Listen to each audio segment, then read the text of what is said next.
Bien, notre enseignement aura pour thème cet après-midi l'effusion de l'Esprit Saint.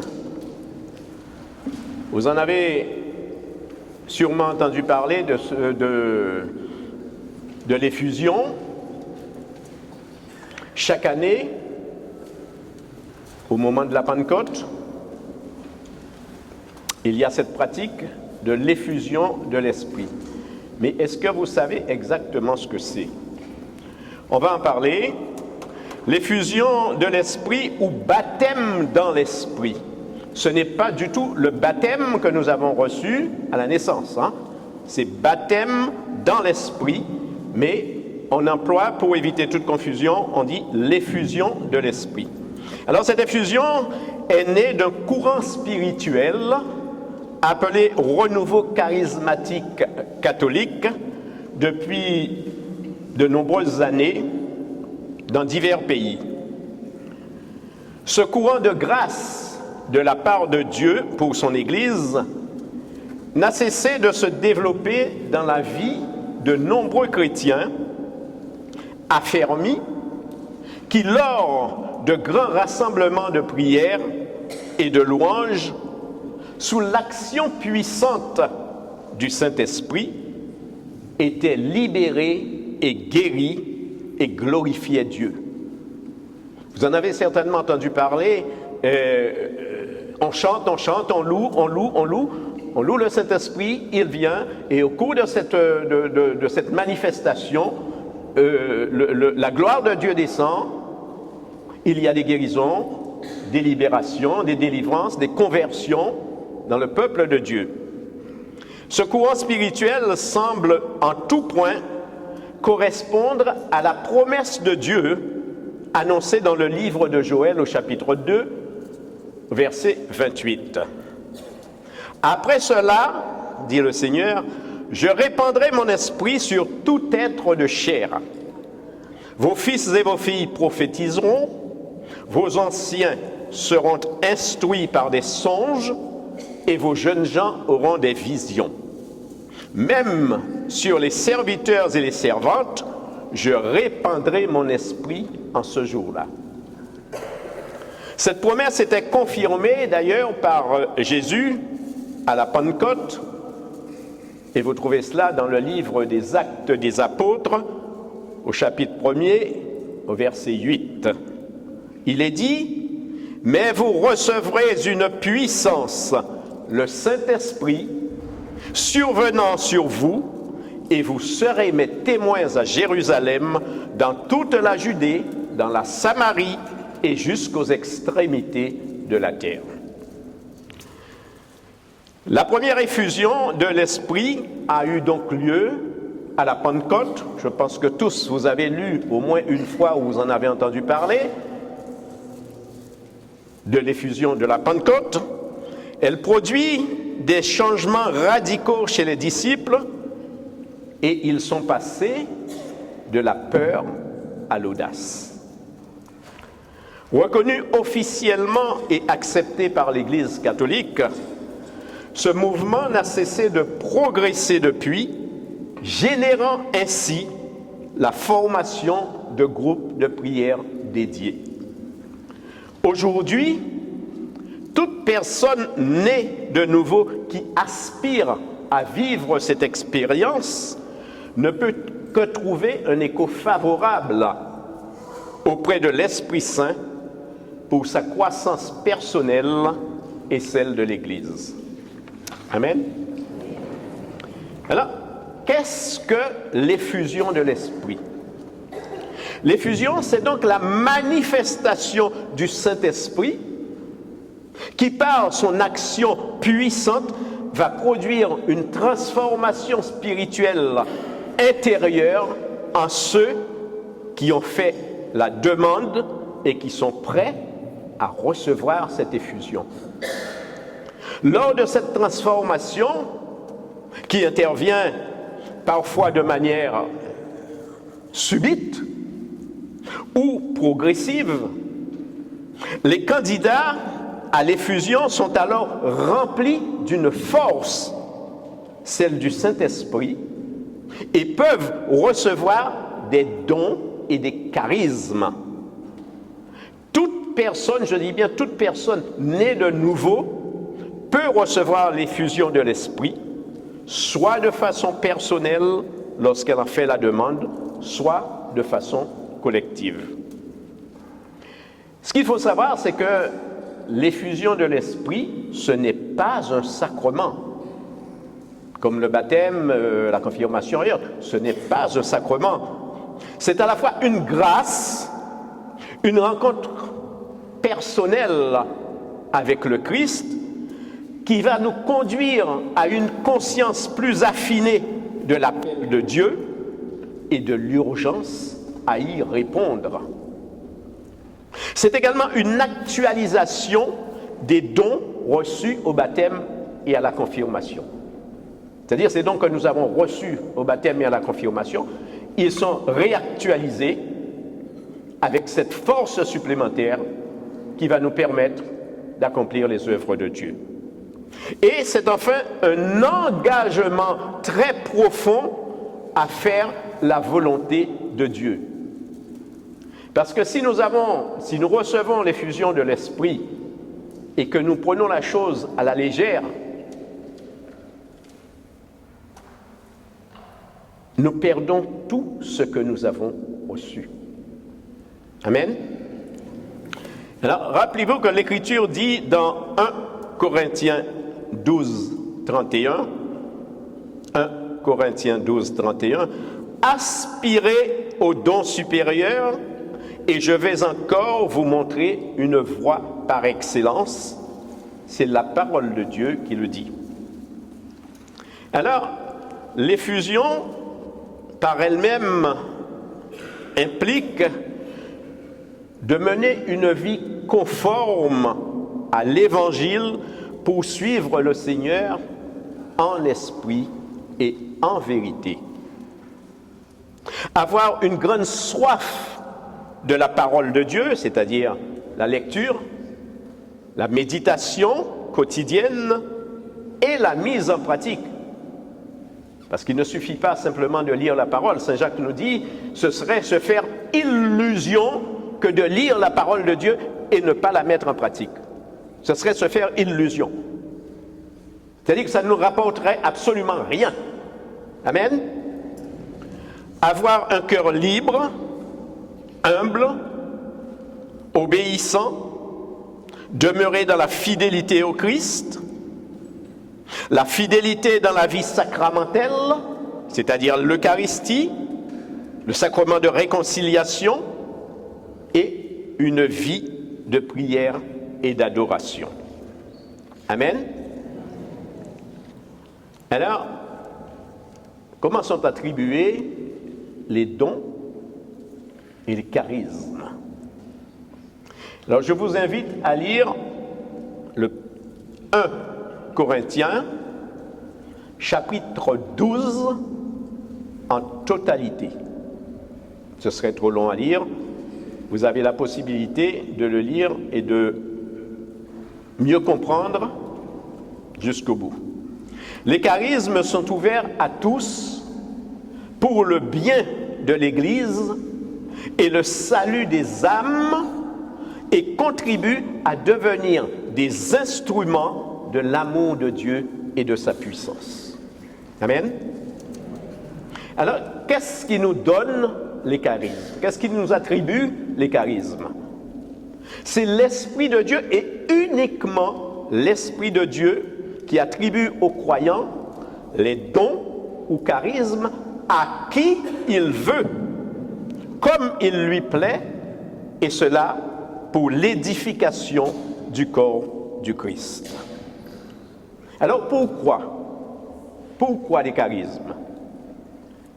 Les charismes, ce ne sont pas des privilèges, mais des grâces que Dieu nous accorde sous forme de dons accordés généreusement et gratuitement par l'Esprit de manière spécifique à certaines personnes, à une communauté ou à un groupe de prière en vue de l'utilité du bien commun. Vous trouvez ça dans 1 Corinthiens 12, 7. 1 Corinthiens 12, 7. Il y a, et cela vient de l'esprit, différents charismes, multiples et variés. Les charismes ont pour fondement la parole de Dieu en lien, bien évidemment, avec le Saint-Esprit. Il n'y a pas de charisme authentique sans la parole de Dieu, car c'est par elle, c'est par la parole que le message de Dieu nous est transmis. Si nous ne lisons pas la parole de Dieu, nous ne pouvons pas comprendre et nous ne pouvons pas avoir des charismes. Pour éviter toute erreur dans l'interprétation des charismes, parce que, bien sûr, ce que vous entendez quelquefois ici, les paroles de connaissance, les prophéties, n'importe qui ne peut pas les donner. C'est bien évidemment ceux qui ont reçu ces dons et ces charismes. Et nous devons, nous dit saint Paul, il est nécessaire de les examiner, de les discerner et de les éprouver avant que de les donner, pour éviter toute erreur d'interprétation. C'est par ce qu'on appelle une motion intérieure que nous pouvons ressentir la présence effective de Dieu et reconnaître que la connexion est établie entre nous, entre notre esprit et l'Esprit de Dieu. Amen. Alors, il y a une diversité de dons, mais tous ces dons sont donnés par le même Esprit. Vous trouvez cela dans 1 Corinthiens 12, 4 à 11. 1 Corinthiens 12, versets 4 à 11. Il y a 9 dons ou charismes qui sont répartis en 3 groupes. Alors vous allez bien comprendre, le premier groupe, ce sont les dons ou charismes de révélation. C'est-à-dire qu'ils révèlent des choses inconnues. Le Saint-Esprit va nous donner, comme je vous l'ai dit, par cette motion intérieure, nous allons recevoir une parole, une prophétie, une parole de connaissance. La parole de... Alors, dans les dons de révélation, il y a la parole de sagesse, il y a l'interprétation des songes qui sont donnés par Dieu. L'interprétation des songes, des visions et des symboles. Tout cela est donné par Dieu. Trouvez cela dans le livre de l'Apocalypse, chapitre 17, au verset 9. Il y a les paroles de connaissance que vous entendez quelquefois qui sont données par les frères et sœurs qui sont du noyau. C'est la connaissance du cœur de la personne. C'est-à-dire qu'il va y avoir une révélation qu'une personne est guérie, une personne a réussi ou un motif quelconque. Vous trouvez cela dans 1 Samuel 9, 17. 1 Samuel 9, 17. Et enfin, le discernement des esprits. Vous pourrez trouver cela dans le livre des Actes des Apôtres, au chapitre 16, versets 16 à 18. Donc, c'était les dons et charismes de révélation. Deuxième groupe, les dons et charismes de puissance. Ce sont des dons qui agissent. La foi, c'est la certitude de l'accomplissement de la demande que vous avez faite. La foi. Ensuite, la guérison, délivrance, guérison, etc. et le don d'opérer des miracles. Alors ça s'appelle comme ça, don d'opérer des miracles. C'est ce qu'on appelle les signes et les prodiges. C'est-à-dire que quelqu'un qui est habilité à le faire va vous imposer les mains ou va prier pour vous et vous serez guéri. Hein? Ce sont des signes et des prodiges. Mais les miracles, faites attention, la Bible parle de miracles, mais seul Jésus accomplit un vrai miracle. Ce que nous faisons, ce sont des signes et des prodiges que nous réalisons par la puissance de Dieu, mais un miracle, vraiment, est opéré uniquement par Dieu. Amen. Alors, le troisième groupe, ce sont les dons ou charismes vocaux, c'est-à-dire par la voix. Alors, il y a le parler en langue. C'est d'ailleurs le premier don que l'on reçoit lors de l'effusion. C'est symbolique, lorsque l'on reçoit l'effusion, la première manifestation de l'esprit, c'est le parler en langue. Alors, la prière en langue, c'est un don personnel pour communiquer avec Dieu, ce qui est très utile lorsque l'on fait une exhortation.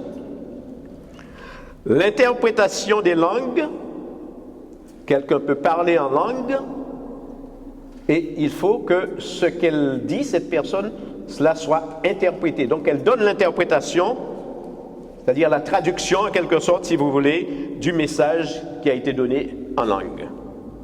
Et enfin, la prophétie. La prophétie, c'est un charisme que je vous invite à demander à l'Esprit. Vous pouvez prophétiser au nom de Jésus, mais alors, lorsqu'on parle de dons et charismes, de prophétie et autres, il faut faire très attention parce qu'il y a, je ne veux pas vous embrouiller, mais il y a des vrais prophètes, c'est-à-dire ceux qui ont reçu effectivement ce charisme de la part de l'Esprit, et il y a aussi des faux prophètes. Alors faites attention lorsque vous allez un peu partout, je ne dis pas qu'il n'y a que des faux prophètes, non, mais faites très attention parce que ces personnes n'ont pas reçu ce don de la part de Dieu. Ils ont bien reçu ce don, mais de la part de l'ennemi. Alors faites bien attention à cela. Chacun peut recevoir un ou plusieurs charismes, mais on ne peut les exercer que lorsqu'ils ont été confirmés par le responsable de la communauté à laquelle vous appartenez. Amen. Alors, en conclusion, frères et sœurs, nous l'avons tous compris, le but de l'effusion, c'est l'éclosion des dons et charismes en vue du ministère, selon qu'il est écrit dans 1 Corinthiens 12 et 13. 1 Corinthiens chapitre 12 et 13. Et ces dons sont reçus, et ces charismes, dans le but uniquement de servir Dieu. C'est-à-dire que celui qui a un charisme ou un don ne va pas aller sur la place publique, le proclamer et dire « oui, j'ai reçu un don, toi tu vas faire ci, toi tu vas faire cela ». Attention, je vous mets en garde contre ce genre de choses. Croyez d'ailleurs que Dieu est toujours prêt à nous donner encore plus si nous le lui demandons cet après-midi, car sa bonté et sa grâce n'ont pas de limite, à la condition que nous prenons la décision de nous dépouiller des œuvres de la chair et de suivre Dieu en nous abandonnant totalement entre ses mains. Soyons donc prêts, frères et sœurs, à être revêtus, comme Dieu nous l'a promis, de la puissance d'en haut. Amen. Alléluia.